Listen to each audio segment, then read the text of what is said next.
अपने कान्हा से रथ को लेकर के अपने कान्हा से देखो चले मिलने, ओ देखो चले मिलने।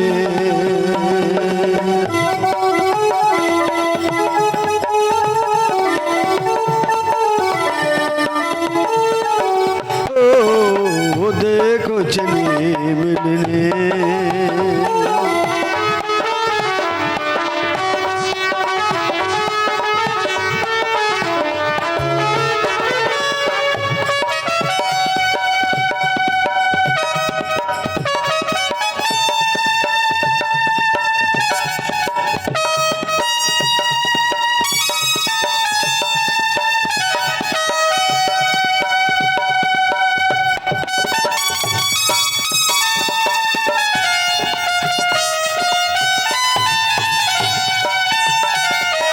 ऋषि मुनि जिनको जब तब से पाते हैं, ऋषि मुनि जिनको जब तब से पाते हैं, भक्तों को केवल प्रेम से आते हैं। ऋषि मुनि जिनको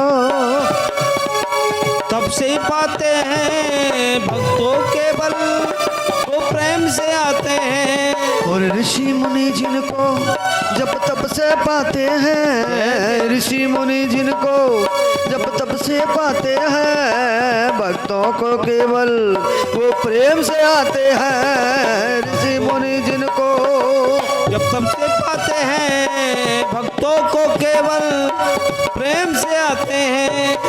मिल जाए उनको जिनकी है चाहत ये, मिल जाए उनको जिनकी है चाहत ये, शाम चले मिलने। रथ को लेकर के अपने कान्हा से, रथ को लेकर के अपने कान्हा से देखो चले मिलने, ओ देखो चले मिलने, देखो चले।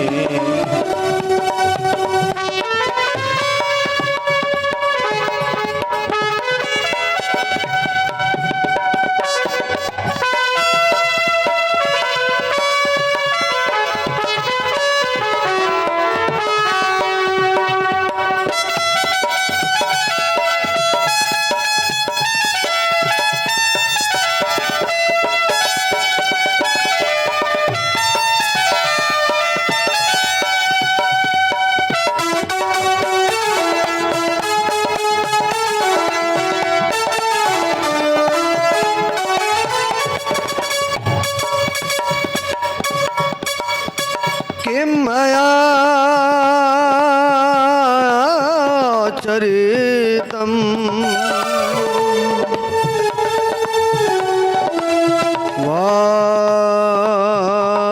वाद्रम किम तपम परमं तप।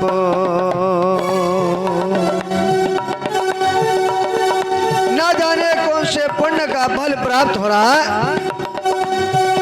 मार्ग में चले जा रहे हैं अक्रूर जी।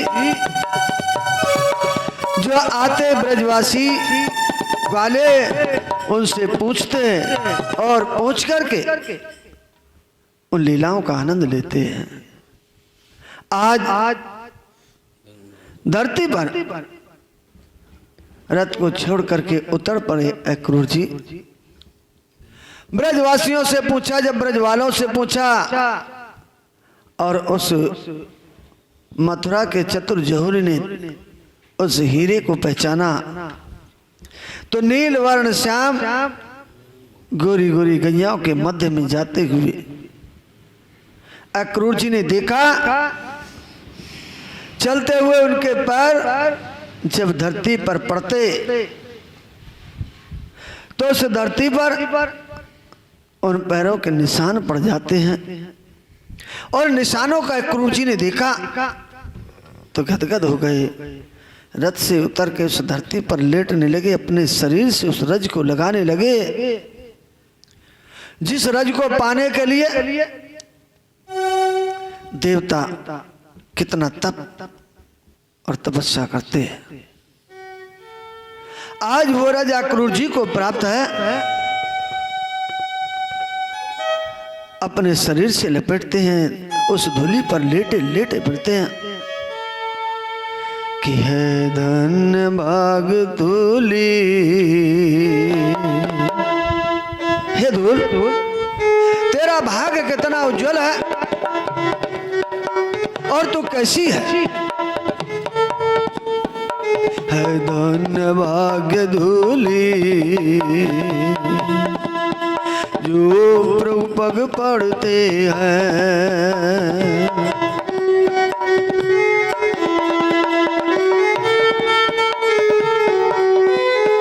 ओ धन्य भाग्य धूली जो प्रभु पग पड़ते हैं।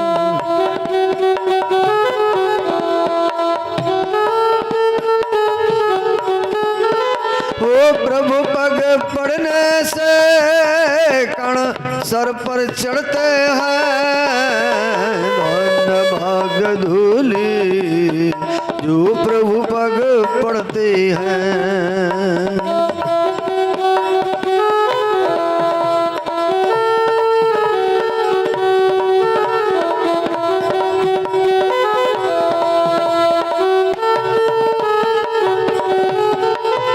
धन्य है धूली, तुम्हारे पर प्रभु के पैर पड़े और कण प्रभु के सर पर चढ़ गए। धन्य हो। वास्तव में जो अपना सब कुछ परमात्मा के चरणों में समर्पित कर देता है, जो सब कुछ भगवान को सौंप देता है, भगवान उसको अपने शीश पर उठा लेते हैं, उसको अपने शीश पर उठा लेते हैं। धरती पर पड़ते पैर, उड़ती धूल प्रभु के शीश पर विराजमान हो जाती है। उस धूल को अपने से लपेटा अक्रूर जी ने और अक्रूर जी चले पीछे पीछे लेकर पहुंच गए आज गैयों को गोकुल में। और जब गोकुल में गैया पहुंची, जाकर उनको बाड़े में छोड़ दिया गया। और जब बाड़े में छोड़ा तो देख रहे थे अक्रूर जी कृष्ण को, बलराम को दूर से देख करके प्रसन्न हो रहे थे। कैसा सुंदर शोभायमान वो स्वरूप जिसे देख करके आनंदित होते अक्रूर। कैसा सुंदर दृश्य है, कैसा सुंदर दृश्य। आज गैयों के बीच में भगवान कृष्ण तो ददर सम कृष्ण राम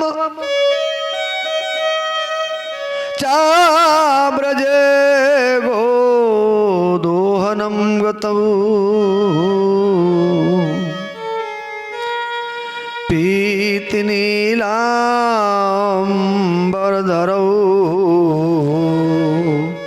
शरदम्बुरुहेक्षणौ।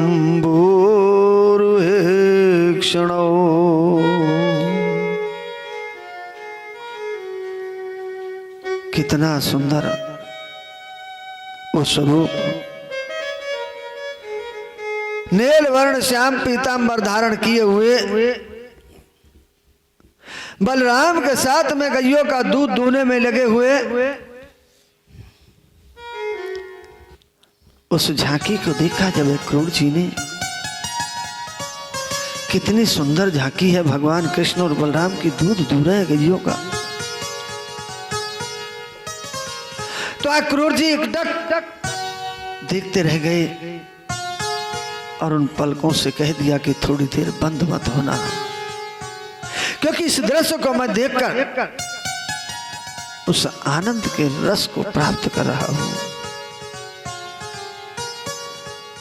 नंद बाबा ने देखा न द्वारे पर आए हुए कृष्ण अक्रूर जी को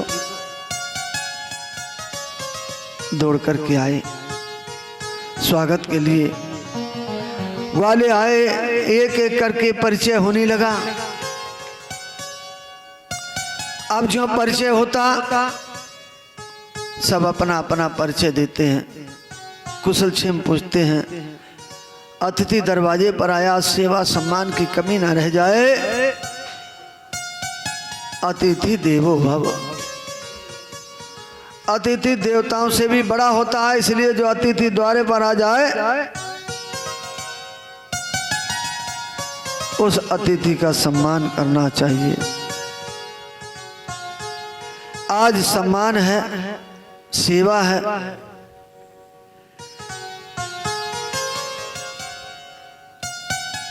नंद बाबा ने सब कुछ सेवा और सम्मान करने के उपरांत पूछा आने का कारण, कैसे आए हो? तब अपने आने का कारण बताया अक्रूर जी ने। मथुरा नगरी के नपति ने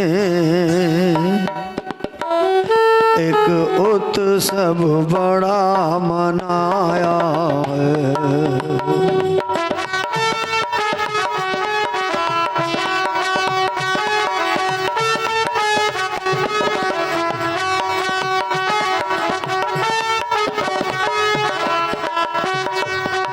इसलिए आपके पुत्रों को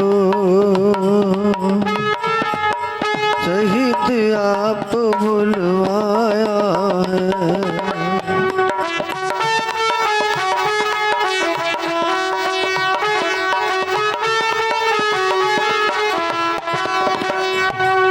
मद्रेस ने एक बहुत बड़ा उत्सव रचाया है और उसमें आपके पुत्रों को आपके सहित बुलाया गया है। मैं इसीलिए यहां पर आया हूं। इस बात को सुना अक्रूर जी की और सुनते ही तुरंत डर गए नंद बाबा। यशोदा मैया को पता लग गया, गोपियों को पता लगा, ग्वालों को पता लगा कि अक्रूर जी क्यों आए। सबको पता चल गया अक्रूर जी के आने का कारण। यशोदा मैया ने कहा नहीं, मैं अपने बेटों को नहीं भेजूंगी। किस लिए? कि उस पापी के पास मैं अपने पुत्रों को नहीं भेजूंगी। वो हत्यारा है, मेरे बेटों को भी मार देगा। इसलिए मैं अपने पुत्रों को नहीं भेजूंगी। इस प्रकार जब यशोदा मैया ने कहा भेजने से इनकार किया तो नंद बाबा क्या करें।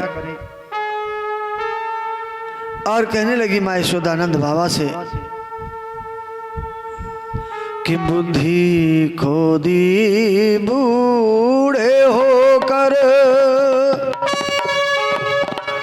कुछ नहीं समझ में आता है। बुद्धि खो दी बूढ़े होकर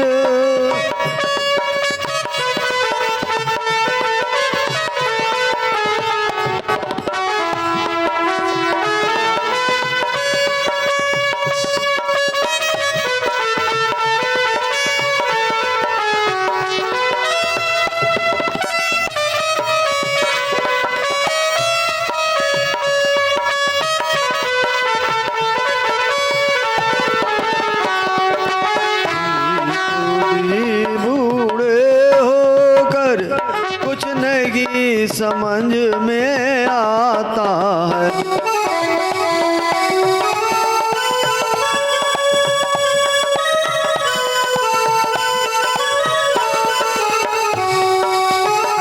तुम्हारी बुद्धि समझ में नहीं आ रहा,